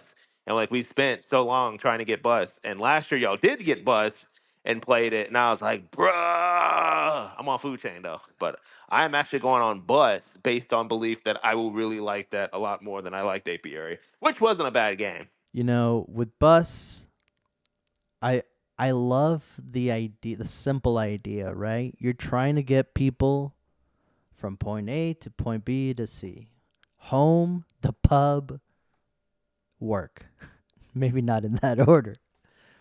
But then you throw in the fact that you can control time. So you have the power to not move time forward. And all of a sudden, everyone's plans start going out the window. You might have try to five-head a projection of where you think someone might go for that turn. And then you see your arch nemesis pause time. There's not a better feeling. It's just the interaction between the people, between your competitors, and seeing where everyone's trying to favor their stones. Also, one of the few games where you start with all your actions and you are welcome to use all your actions on that first turn. It's extremely unique, and one that is still unique in from 1999. Definitely one of the GOATs, I would say. It's such a good game. Apiary, on the other hand, a newer game, beautiful artwork. I would, compared to Buses, extremely beautiful artwork. I think it's definitely one of those, you know, fairly gateway into worker placement games. Once you've played a couple Stone Age and you're ready to kind of get into a little heavier type games, this I think Apiary is a perfect one for that. Uh, it has so many different actions you can take. It turns can take a little longer, but I still think it's a great design. But at the end of the day, when I'm comparing both, I gotta go with Bus. Bus is just Aaron. I gotta play it with you, man. You gotta experience the beauty of Bus because it's so much fun. Like Victor, when we played it, I mean, you remember like freezing time and being like, "Come on, it's all in your hands to either go, like, keep going." Yeah, well, it's like if someone puts their worker on that spot, because it's like no one needs to go there, but once someone puts their worker on there, everyone's immediately like, please, please, please don't stop time. Everyone's just like, immediately they just become like the fucking king of the table, and they're just like, all right, peasants, gather around. What can you offer me? And yeah, we're all just begging. And it could be a bluff. They could just choose not to do anything, because it does hurt you to stop time. It's kind of a well-known thing in science. If you stop time, it's like damaging to your body, right? Because of the time-space continuum and all that. But it does get very, very spicy. The one thing that was weird with it though was like something about the way that you like have the workers on the board. Like we just got into a lot of situations where it was like, dude, nobody can pick up any passengers. Like we're just kind of deadlocked. So there are a couple turns where it's just like, yeah, just no one got any passengers because we completely screwed up all the lines and everything's like. No, what ended up happening is we had put corners that had all three locations. So basically they never had to move. Yeah, they were just like, I'm chilling, dude. Yeah, they would jump back up into the house, but then it'd be like, oh, well, they could just jump into work or jump into the so there was never any need. He was to like, move I them. work from home and I have liquor at home, so I never leave. Yeah. Yep. I think that was probably more like first time running it, because I feel like probably can be more strategical with our placement. Yeah, that's right. Because it's up to you to put where those locations are, right? I think we do that like at the beginning of the game or something. Yep. All right, so Bus moves on, and that is round 1. Easy peasy. Now we move on in the bracket to round 2. Kanban EV versus Agricola. Oh, this is an easy Agricola. I think that Agricola is moving on. No, I'm just kidding, dude. It's full Kanban EV. Kanban is... I borrowed that game from you like a year ago, and we played it, and then we had to return it, and I was like, maybe I'll ask him for like a little extension on it. You know what I'm saying? Like at the library, you can get an extension. But yeah, Kanban's so good. I really need to get a copy of that. Did you get to play it multiple times, or did you just play it once? Just once. Left me fiending. Mm-hmm. That's that Lacerda love for you, you know what I'm saying? I have to also go with Kanban EV. I played the original version of this, and it was like my first like real Vital Lacerda when I played it, and it just like you know that feeling when your brain just kind of melts out of your ears. I definitely got that because I was just like, you can do all these different things with like I didn't know that was possible. And the way he designs it is just like immaculate, right? So my vote's got to go Kanban EV. I love me some Agricola. I wish that Agricola could move forward, if it wasn't going against Kanban EV. Just so I could see Aaron's smile with Agricola being moving forward. Aaron, give it a pity vote. Nah, it's getting a pity sweep. Yeah, give me Kanban EV because it's not Agricola. Oh, the first sweep, Kanban This EV. is a first in WAB podcast history. That was an easy one. Kanban EV moves on. Next, second pick in round 2. We got Andromeda's Edge. Once again, that's space game. Aaron sold us on. Versus Alchemist. You're a wizard, Harry. Tell me, guys, what y'all thinking? I mean, I went Andromeda's Edge on pure belief and trust and hope, but Alchemist that's in my bag, dude.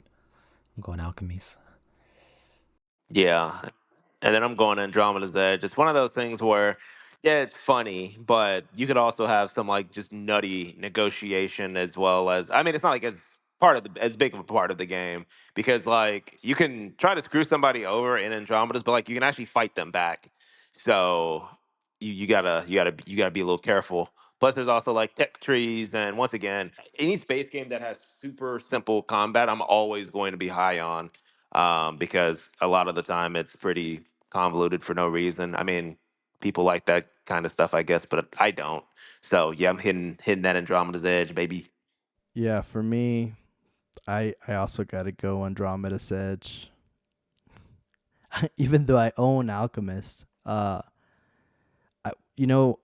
think I need to play Alchemist maybe once mo again, but for me, when I played it, it was just kind of like, this might be a math trade candidate, to be honest. So yeah, I gotta edge it out to Andromeda's Edge. All right, and now we have our third pick in round 2. We have Parks versus Everdell. Aaron, what you think? Yeah, give me Everdell. These are both closer in the vein of these are both like starter worker placements that I would recommend people play. But it's like for the people who really, really love Parks, I'm just like, yo, just play Tokaido. It's better. But for people who really, really love Everdell, they can like dive so deep into those DMs and like have so many more expansions to play with, and it's still the same game. It's like if you really like this game, here's a different game. For Everdell, if you really like this game, invest in this game to make it better. Okay, fair enough. I mean, I disagree. I mean, now with it has a lot of stuff, Everdell, and Everdell's still a good game, but for me, it's got to be Parks. It's simple, but there's still a lot of play there, a lot of replayability, beautiful artwork. The expansions add a lot to it, and it's just always fun to play. I've never not have fun playing Parks. While playing Everdell, playing it a couple other times, I'm just like, I feel like I could play another game like this and, probably get the same feeling, to be honest. So, again, I think to me, Parks is more unique. So, my vote goes with Parks. I'm about to go Parks as well, dude. It's funny, they're both like nature-y kind of games going up against each other. But with Tokaido versus Parks, I definitely prefer Parks. We used to play Tokaido in the homie group back in like 2015, 2016, and then we just fell off of it and like have not touched it in years. But Parks, I've still been totally into since it came out. It hasn't been out nearly that long, but it's definitely stuck around with us more. So wait, Tokaido, are you dude. saying Tokaido might be a candidate for some math trading? Well, I've never had it in the first place. It's like my friend's okay, game, okay. and I don't know if he math traded it. I wouldn't know because we've never pulled it out. Oof. All right. Parks moves on. And this is the last pick of round 2. Here we go. Dune Imperium versus Bus. Bro, I'm going heavy Dune Imperium.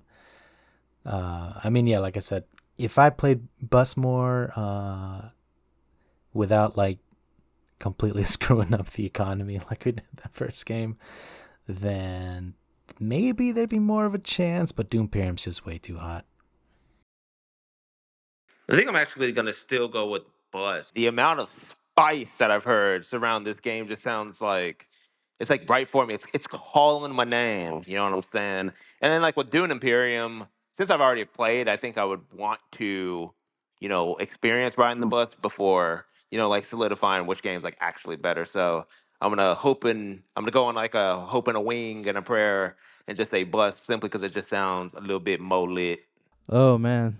All right. So this is it. This makes it to the semifinals. So for me, I've enjoyed both games. I think both games are really good. I have to give it to Bus.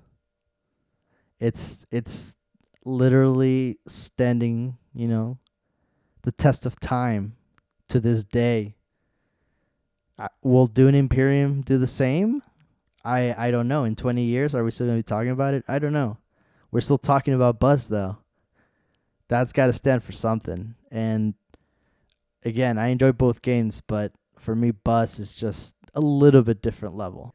So we have our candidates for the semifinals. Kanban EV, Andromeda's Edge, Parks, and Buzz. I gotta say, I think Parks was a bit of a schedule merchant to make it all the way here. I really like Parks, but like all the way in the top 4. I mean, you voted for it, baby. Hey, bro, the bracket decides what it decides. True, but I'm just like, damn, what happened? This is literally March Madness. This is one of those like 16 seeds, in the Final 4. Oh, that's March Meeple Madness for you. So you got to stick around for the next episode to find out who wins. Hey, yo, is that a shining star? Nah, it's just a spotlight of the week. Vic, I know you got something spicy for us this week. Why don't you let us hear some about it? What are you talking about? The hottest thing to drop in the board game world is 20% tariffs on imports from China, which you might be wondering, like, why? Isn't that bad for the economy? But Trump said it's because China is sending fentanyl to Mexico and Canada, who are then sneaking it across the border, and he wants it to stop. And this is definitely the way to go about it. For our listeners out there, some people, they don't know how to Google or whatever. Can you define what tariffs are for us? True. We have a wide international audience, so people might not, different levels. Yeah. So tariffs you are going to pay when you import a product from another country, and you pay it on the value that you had to pay for that product, right? So it works a little interesting. So like when someone is publishing a board game and has it manufactured in China, they get it shipped. They have to tell the government, hey, I had to pay $10 a box for this game. So if there's a 20% tariff, they're going to charge $2, right? So that'll be $12. But then typically that game will get sold for like, $60-$50, right? Because they need to make a profit to cover like staff and all that stuff. Right. So, they'll get charged on the price to manufacture it. And then typically companies like to sell things for board games. They like to sell for things at least 6 times the price it costs them to make. A lot of other industries usually sell at like a 10x profit, like if they pay $10, they'll charge $100 for it. Board games, they're not able to sell things for that expensive, so they have to settle for like 6x. Yeah. But yeah, so that's how the tariff will be working. You might remember there were tariffs back in Trump's first term, but I believe he pretty much excluded all toys and games, so we were like spared. There were a lot of exceptions. There were a lot of workarounds. He actually got rid of those workarounds this time. So February there was a 10% tariff. Another 10% went into effect. They're retaliating. Everything's kind of like everyone's popping off now. Tariff wars in full effect. But So wait, are you saying China isn't going to be paying these tariffs? oh, bro, it's getting passed right on down to you. Because like I said, a game might cost like $10 to create, right? So the tariff will add $2 to the cost. So you might be like, well, board games will get $2 more expensive. That's chill. But they like to sell it for 5-6 times the amount that they bought it for. So it's going to get multiplied, right? So a $60 game will probably now be, $70 if they fully pass it on. So you got a lot of like Kickstarters that were already in flight before this happened. A lot of them tried to think ahead because during the campaign, Trump was like, I'm doing like 40% tariffs, 60% tariffs. And people were like, okay, if that happens, we're probably just going to crash out. But 20%, I think they can either, for a lot of Kickstarters, it's going to be too late to ask for more money. Like, I don't think there's a mechanism for them to ask for more money because this isn't part of shipping. Shipping is like a flat cost. There's no tariff on the shipping. So they can't include it as part of your shipping costs.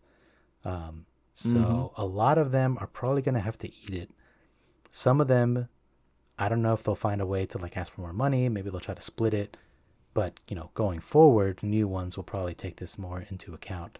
I think the vibe is a lot of big companies are going to be able to just eat this cost and be more competitive. It's going to be like the smaller publishers or like indie publishers that are going to have to like pass it on because they don't have like the profit margins to be able to just take that cost on and like be more competitive, have a more competitive price.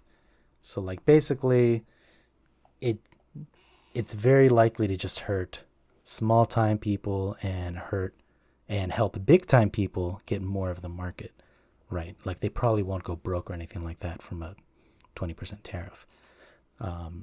So it'll kind of just lead to more like 1% more consolidation, you know what I'm saying? Which is always a not lit thing, right? Less competition in the future. But doesn't it trickle down? Doesn't it trickle down? Well, it'll trickle down to like, the pocket of like the CEO of Hasbro, but it'll kind of stop there. Then a lot of people are like, well, what about US manufacturing? And it's like, well, in order for US manufacturing to pop off, like it's going to take years for them to like, for anybody to like seize on the opportunity and like start something. On top of that, they need to import the raw materials from China anyway. So they're going to get hit with some tariffs bringing in the raw materials to make the board games. I saw an example from Woodstock Games. I think it's kind of like an indie publisher. They have a YouTube channel. I was watching their video. And he said, yeah, for my game, I really wanted to manufacture it in the US. The best quote I could get for a run of 5,000 copies, which is not very big, right? So like the more copies you get printed, the more of a discount. But he was like, the best quote I got from an American company was $30 per box, which means I would have to sell this game for like $150. So instead, I went with a company in China that did it for $9 a box, and I sold it for $25. So it's like, it's just completely like unfeasible. The tariff would have to be like 300% for there to be any chance of like US manufacturing to be competitive with China. So it's like completely unrealistic. Oof. It's just going to get passed on from China. There's a little bit of people I think there's a little bit of manufacturing in Germany that's like more established, but it's very small. It's probably only really for like local European people, and then demand's going to go up for that, and then their price will go up. So essentially there's no way out. It's going to get passed on to you in some way or another, or a company will just eat it. The one thing that you could kind of try to pivot towards is math trading, baby, from a previous spotlight. Instead of paying those tariffs, Just find used games, do a little trading, evade the tariffs. Um, People are thinking too, board game cafes could benefit a little bit because instead of buying the games, people would just go to board game cafes um, and play their copies. Obviously, digital games are completely unaffected. So, you might see more Mm-hmm. people try to you do a digital version of their game or like include a digital version of their game. Um, a lot of local game stores will probably try to pivot to other income streams, right? Things like Yeah. comics or minis or like RPGs, anything that's like, because board games are heavily, heavily manufactured in China. Other stuff, Right. other, kind of like stuff that would be in a game store, like maybe half of it is manufactured in China also. Maybe more than half, 60%. But it'll be a lot easier to like make more money on that. So you might see game stores like pivot away from board games as heavily. So for the most part, it'll just affect board games negatively. But it's all worth it because America first or whatever. So there you go. Ooh, spotlight of the week. More like oof, oof, oof of the week. Oof of the week. Yo, that's a callback.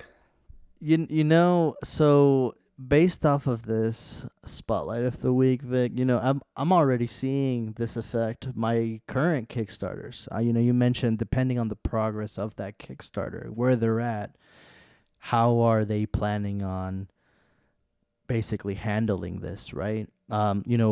Just one of the ones that I'm backing where I've already seen a result or at least an effect of this is Luther. It's the people Paverson Games. They made the hit, the banger, Distilled. Oh, true. They came out with this new Kickstarter called Luther. It's classical music. I'm a sucker for it, so I had to get it. Excited for it already. The owner, small company. They're talking about it, and they're early on enough that he said, well, they've increased the tariffs. I don't know what that means right now for us. So even the publishers are not exactly sure, right? They're not sure exactly how it'll affect them yet, but they're basically letting us know that hey, it's probably gonna get more expensive, and I'll try and be transparent, communicative, and tell you everything I know, but most likely it's going to get more expensive. And and I believe he's also saying that just because it's so early in the campaign where he can still maybe alter those prices a little bit. But you're right, for other Kickstarters where, everything's locked and set, they're just it's done, right? Now they got to eat that cost. And if you're a small publisher trying to eat the cost, let's say you made a game that popped off, you were happy, hey, this might be the time I make it. Now you're getting hit with this. Oof. And it's not the publisher's fault. It's just it's just America first, I guess. Yeah, I mean, and like he's saying, there's no guarantee the tariffs will stay. Obviously Trump is just like a fly. Just kind of immediately forget why he was doing all this and just get rid of them and then be like, I won the trade war, and take them off. Like, you never know. So I guess they're kind of right in that, like, if you're starting a Kickstarter now, maybe by the time you charge, things have changed again. So it's a spicy time. Yeah, Aaron, have you gotten any hits with your Kickstarters? Yeah, it's actually like funny because I'm following this publisher who's creating a Kickstarter called Doom Scroll, and they made like an entire update about tariffs for me, none for thee. I was like, man, this dude is just gonna eat all of these tariffs. And as I was reading, he was just like, yo, I messed with y'all. Y'all backed this game. Y'all made this dream come true. Y'all know with these tariffs, a lot of people are like talking mad noise about how the consumer is gonna get it, but y'all aren't, because y'all were rocking with me, like y'all were shooting with me in the gym. But retail edition. that's where we're gonna pass it on. So he's literally like saying, I'll eat it for Kickstarter, but like for the retail edition, oh we paying it forward. For the day ones. Mm-hmm. Mm-hmm. Well, man. I will include that video in the show notes, explaining how it's going to affect that publisher. Oh, yeah. But that's the spotlight of the week, the BD Trump tariffs. Choo-choo! It's that BG hype train. Gotta back another one. Aaron, I know you wanna tell us about what we need to spend our money on. I know there's still Kickstarters out there that are calling my name. True Tell that. me. There's a boop, boop, boop, three-way call coming. So the first call comes from Tiny Epic Dungeon Adventures. So Tiny Epic Dungeon Adventures is a standalone expansion in the Tiny Epic series set in the world of Ogmore. It introduces new mechanics and a campaign-style structure. So in this game, players control a band of heroes exploring a dungeon, navigating through rooms and encountering enemies and traps. Construct the hero's path with dungeon bosses who provide the ultimate challenge and really bring on the end game, right? And so Mm-hmm. for Tiny Epic Dungeons Adventure, this game features a campaign structure with an evolving story, introducing new challenges for those who have been in the Tiny Epic Dungeon world, as well as some new challenges and unlocking content by completing more missions. So, a cool thing about this one is that there's a new dungeon booklet designed to lay flat on the game surface, so it can also be a part of the dungeon. There's room cards that create dynamic dungeon layouts, and the game incorporates new and exciting elements with hidden secrets and innovative mechanics that combine strategy and surprise. So, for all of our Tiny Epic dungeon heads, this is about to be your time to shine. Have you guys played Tiny Epic Dungeon, or are you guys excited about this? Yeah, yeah. So very interesting that you talk about this one, right? This gambling games, they are known for their tiny epic games, right? I myself am a backer of multiple of these. I've backed Tiny Epic Kingdoms. I've backed Tiny Epic Quest. I also back Tiny Epic Westerns. So definitely I am very familiar with their game. And it seems like they have hit their stride on this, right? They know what the people want. They know that the appeal for these games are the fact that they are able to be contained in such a small box. Some would say a tiny box, and it has a lot of game in that box. For me, if this game ends up being like every other one of those games, you're gonna get a solid game. Um, the fact that you said that it comes with a booklet that also works as part of the dungeon, that reminds me definitely of Jaws of the Lion, Gloomhaven. That's straight up taken from there. Jaws of the Lion has that book that also works as the dungeon. So the fact that they can incorporate it into that tiny box and still make it playable, hey, good for them. Comes with miniatures as well, which a lot of people are into. And to me, again, you kind of know what you're getting with these games, right? So if you're into other games that they've made, then surely you'll be into this one as well.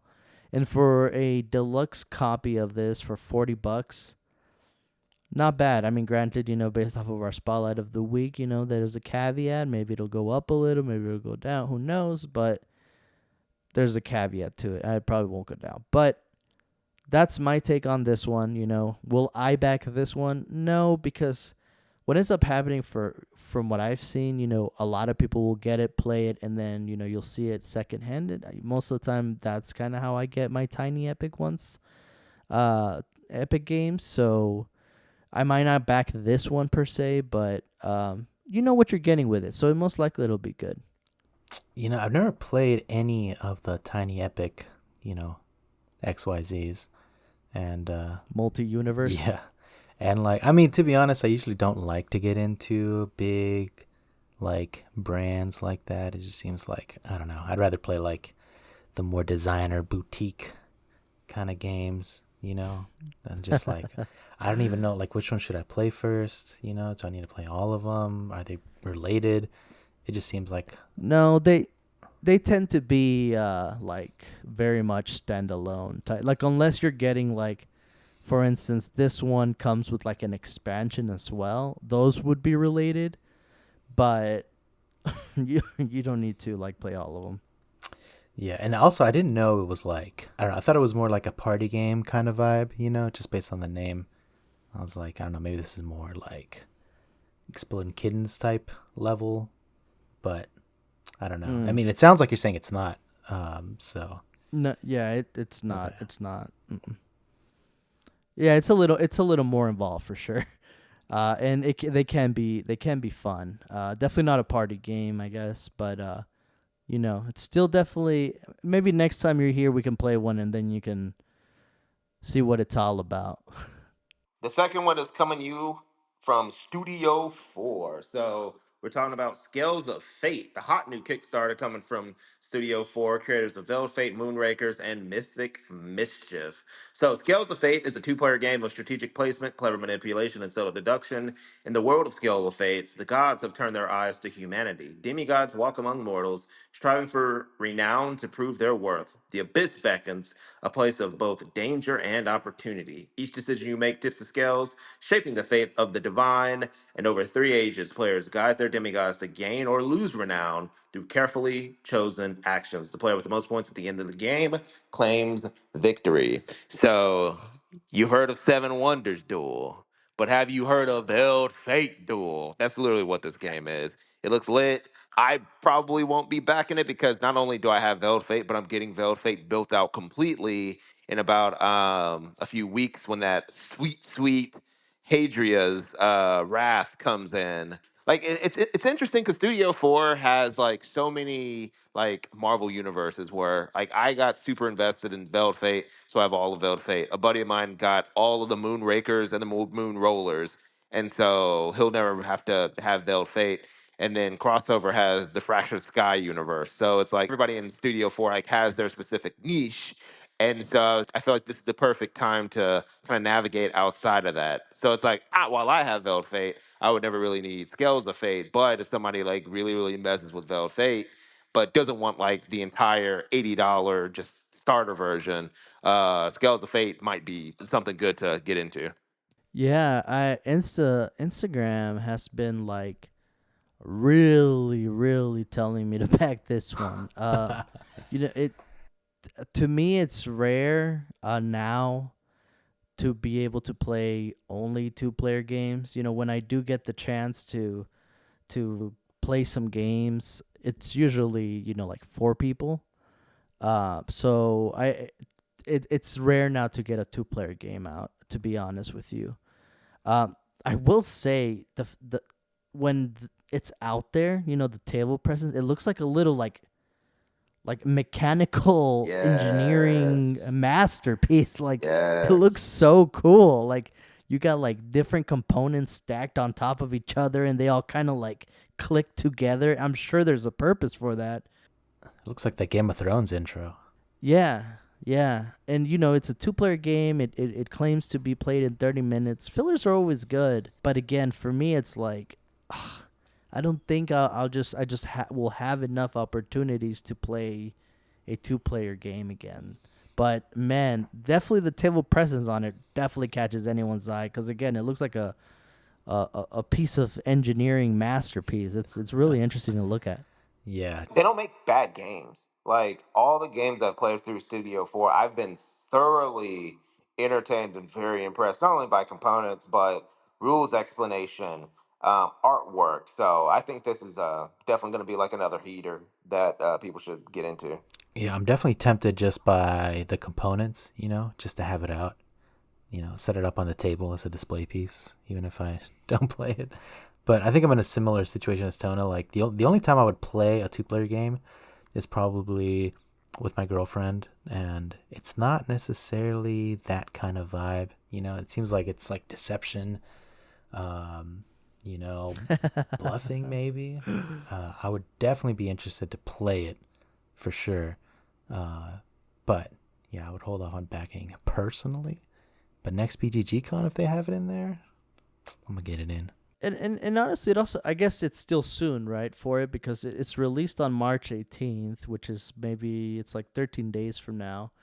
And depending on the price, one might be, persuaded per se, because again, just by the way that it looks, it is really cool. And we've played Aaron's copy of Veiled Fate, and the table presence on that one is also immaculate.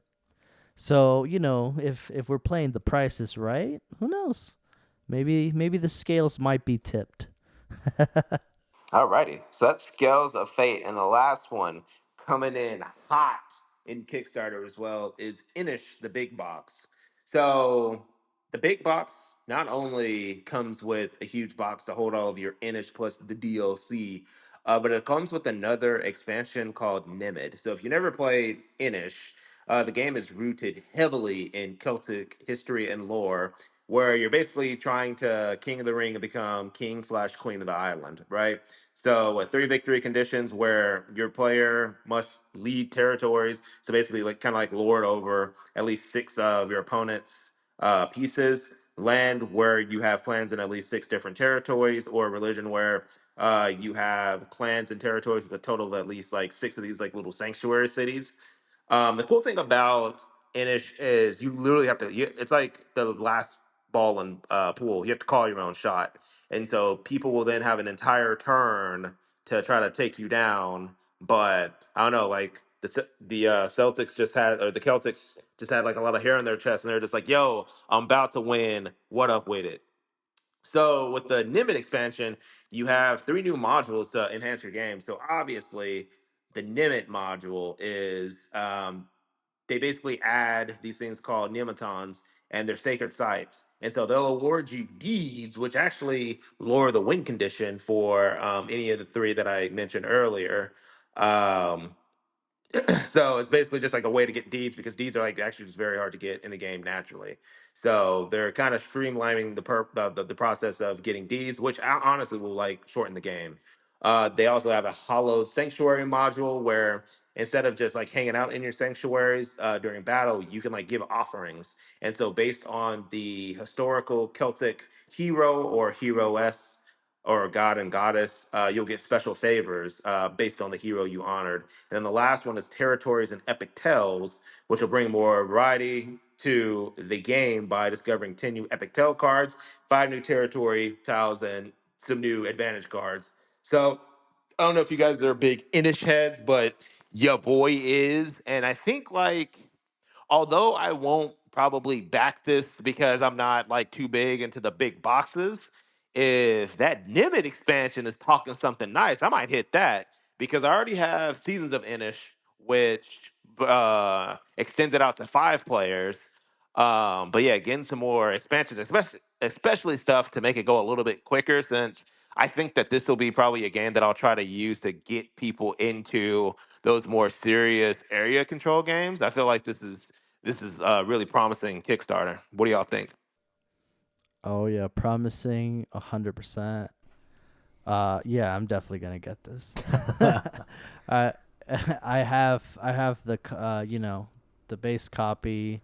Well, actually, a friend of the show has my copy in Austin. Have y'all played that yet? Oh hell yeah! I was about to say it. I thought we had already returned it to you. But yeah, we hit that expeditiously. Okay, awesome. That's great. So I definitely am gonna get the big box. I want it all in one box, and if I can get it with the expansion, I already have the first expansion. So it would just be a matter of getting this new expansion. Man, with that box, dude. Oh man, that's definitely one that I want to have out. So yeah, it's definitely a must buy for me. The game is just so good too. Like apart from them claiming how this box is gonna look, which really does look beautiful. Yeah, it's definitely something I'm gonna have to get because man, it looks fire. I am pretty tempted because yeah, we don't have a permanent Austin copy. We have one on loan, but yeah, I mean Innis is heat, or Inish is heat. I think we tend not to play as many just like pure, just like area control games, as often. We tend to like, have like a little engine we can build, a little competitive solitaire to it. So I'm kind of on the Andromeda's edge of this one. But this one, it's an interesting workaround people can do. So this is a French company that's creating it. What they could potentially do is have this game manufactured in China, get it shipped to them in France, and then ship it to the US and get around tariffs. That's not exactly legal. And it's also not free, to have an extra step of shipping. But, people are kind of bringing it up like, we might be able to do a little something. Thanks for tuning in to We Are Bored Podcast. We hope you enjoyed the episode and found a little inspiration for your next game night. For more board game content and episode show notes, visit our website, wabpod.com, where you'll find everything you need, including updates and more. Don't forget to check out our YouTube channel, We Are Bored, for reviews, playthroughs, and extra content. You can also connect with us on Instagram at We Are Bored for updates, behind-the-scenes fun, and all the board game eye candy you can handle. Until next time, keep playing, keep exploring, and remember, every roll, deal, and turn tells a story. What's yours?